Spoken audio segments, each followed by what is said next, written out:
ଜୟ ଜଗନ୍ନାଥ ସାଙ୍ଗମାନେ, ଯଦି ବାଲିଯାତ୍ରାର ମଜା ନେବାକୁ ଚାହୁଁଛନ୍ତି ଯାଇକି ବାଲିଯାତ୍ରା ପଡ଼ିଆରେ ପହଞ୍ଚି ଯାଆନ୍ତୁ।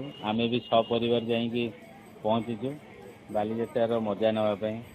ବିଶ୍ୱ ପ୍ରସିଦ୍ଧ ବାଲିଯାତ୍ରାର ମଜା ଆପଣ ଯେତେବେଳେ ଗେଟ୍ ପାଖରେ ପହଞ୍ଚିଯିବେ ଜାଣିପାରିବେ ଆକ୍ଚୁଆଲି ବାଲିଯାତ୍ରା କାହିଁକି ଏତେ ଗହଳି ହୁଏ। ସେ ବାଲିଯାତ୍ରାର ଗୋଟେ ଏକ୍ସାଇଟମେଣ୍ଟ ଅଲଗା। ଦେଖନ୍ତୁ ମନ୍ଦିର ସାମ୍ନାରେ ବାଲିଯାତ୍ରାର ପଡ଼ିଆର ଯେଉଁ ଗେଟ୍ଟି ମାନେ ଖାଲି ଲାଇଟ୍ରେ ଝଲମଲ କରୁଛି। ତା ଭିତରେ ପଶିଲା ବେଳକୁ ଦେଖନ୍ତୁ ବେଲୁନ୍ ବାଲା କେମିତି ଲାଇଟ୍ ବାଲା ବେଲୁନ୍ ଧରିକି ଠିଆ ହେଇଛି, ସିଏ ଆହୁରି ଗୋଟେ ବଢ଼ିଆ ଆଟ୍ରାକ୍ସନ୍। ଆରମ୍ଭ ହେଇଗଲା ବାଲିଯାତ୍ରା ବୁଲା। ଦେଖନ୍ତୁ ବୁଲା ଆରମ୍ଭ ହଉ ଆଗେ ଏଇସବୁ ଛୋଟିଆ ଛୋଟିଆ ଜିନିଷ କେମିତି କିଣା ଆରମ୍ଭ ହେଇଗଲା।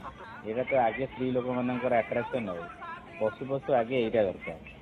ତାପରେ ଧୀରେ ଧୀରେ ଭିତରକୁ ଗଲାବେଳକୁ ଦେଖନ୍ତୁ କେମିତି ବଢ଼ିଆ ବଢ଼ିଆ ଲାଇଟ୍ ଘରେ ସଜାଇବା ପାଇଁ ବିକ୍ରି ହେଉଛି। ବହୁତ ବଢ଼ିଆ ଜିନିଷ, ମାନେ ଭିତରେ ପଶିଲା ମାନେ ସବୁ ଖାଲି କିଣିବାକୁ ଇଚ୍ଛା ହେବ।